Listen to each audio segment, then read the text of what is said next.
Hey everybody, welcome to Life is Brewtiful. I'm Anthony. Today, we are going to talk a little bit about Bock beers. Now, I've been working on the complete history and the complete massive global domination that Bock beers have kind of taken on over the past several hundred years. However, during my research, of course I had to drink a bunch of Bock beers to really get the true feel, the true vibe of what this beer is all about.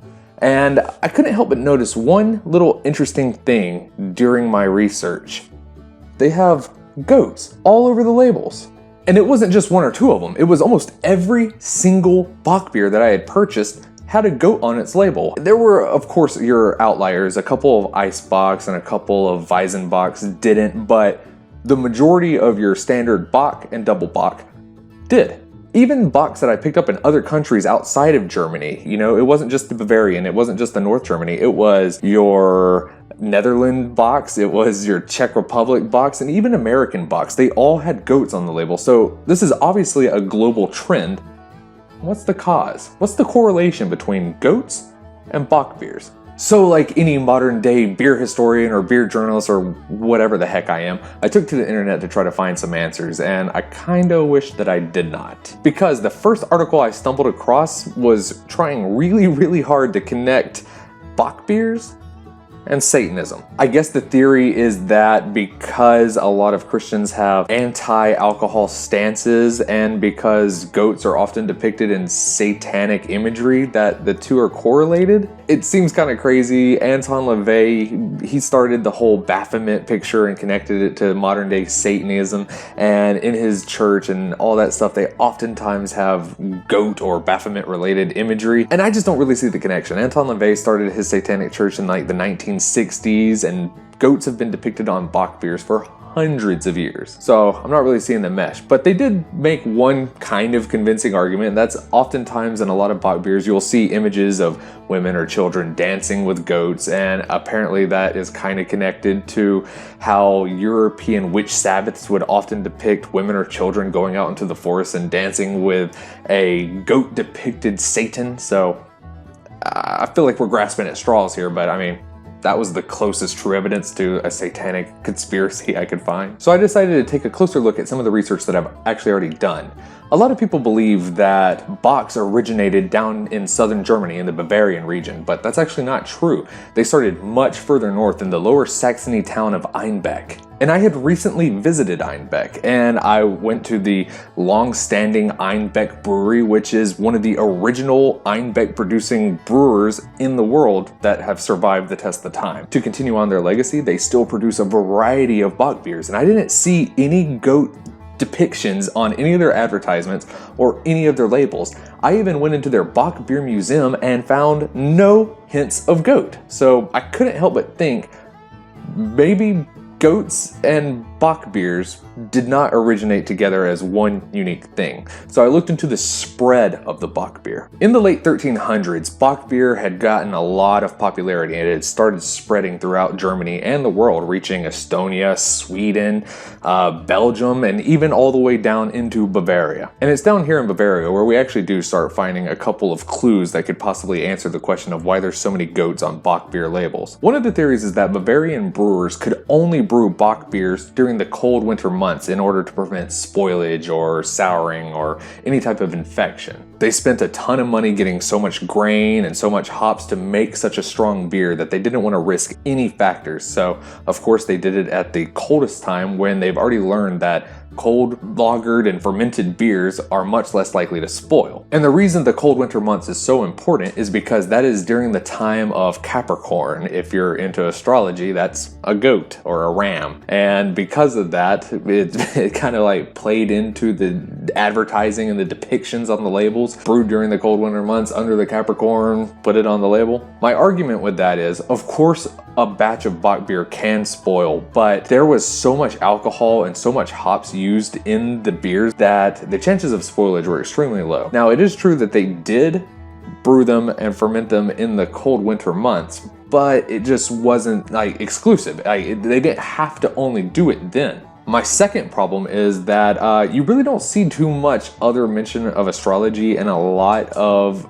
Bavarian brewing culture, so I don't know why that would be so important. Like, you don't see, for beers brewed during the summer or the spring, you don't see them putting up like Cancer or Gemini or anything on their label. So why would Bock be the exclusive one? I just don't really think that's that strong of an argument.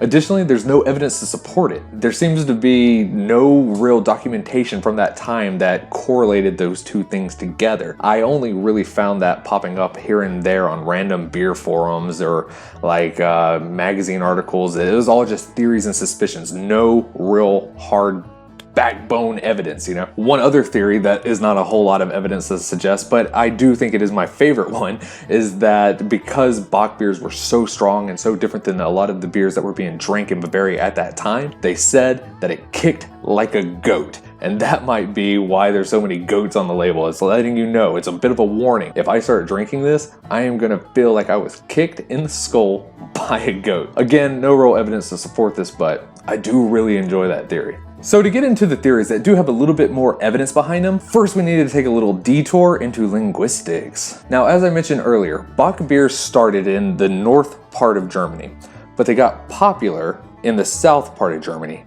also where we started seeing depictions of goats on the labels. Now, one of the things that's so interesting about the German language is I find it has its similarities to English. And by that, what I mean is region to region, place to place, town to town sometimes. The dialect is so drastically different that it causes a bit of confusion, and people will pronounce words in different ways that won't be completely understood in a different part of Germany. An extreme example of this is the German speakers of Switzerland and the German speakers of Austria have an extremely difficult time understanding North Germans and vice versa. It's almost as if they were speaking a completely different language, despite the fact they're all speaking German. It's just the dialects are so crazy different, they can't understand each other. Now, the reason I think that sounds familiar to English is because we have so many dialects of English all around the world. I'm from the deep south and I can understand everybody speaking there perfectly, but you often see depictions on social media or on cartoons or television, Hollywood, whatever, where people have an extremely difficult time understanding Southerners. And that's just because we have a bit of a mush mouth. We speak a little bit slower, we have a little bit of a Southern drawl where we put all our words together and we say slang like y'all and whatever. You know, like, I don't think I normally have an accent, but I can understand it perfectly. Same thing with like English and Cockney English or whatever it's called, and the Scots. I can barely understand anything a Scotsman says, despite the fact that we're all speaking English. Now, the reason that's so important, the whole reason we're talking about regional dialects, is because I think, and one of the most prominent theories behind the Bock beer name and the Bock beer goat depiction is that over time, Untappd brewery in northern Germany spread their beer down south into Bavaria, taking decades, if not hundreds of years. And over time, as it passed through a game of regional dialect telephone, it eventually got bastardized from Untappd to Bock. Untappd beer, Bock beer. Beck beer, Bock beer. Sounds plausible, right? Now you might be saying to yourself, what the hell does any of that have to do with goats? Well, the interesting thing is, in Bavarian dialect German, Bock means goat. So as this Untappd Bock beer was passing through Bavarian cities, you can imagine how funny they thought it was that they were drinking goat beer. They thought it was funny, they thought it was hilarious, and because of that, they started showing goats on all their images. They started showing Bocks on the labels of their Bock beers. And as that little Bavarian brewing tradition got more and more and more popular, and other cultures started looking at Bavaria as the source of all great beer, and the Bock started spreading out of Bavaria, so too with it went the depictions of the goat, and that's why it became such a global phenomenon. The point is, because the word Bock became associated with this beer style, and because Bavarian Bocks became so popular worldwide and so many people wanted to try Bavarian Bock beers, and all these cultures that were so heavily influenced by German Bavarian brewers, the culture, the history, it all came with it to include goats on the labels. Thank you for watching, everybody. Like, comment, subscribe. Remember, there's a story in every bottle, even if it's a weird, goofy one like this. And that life is brewtiful. Cheers, y'all.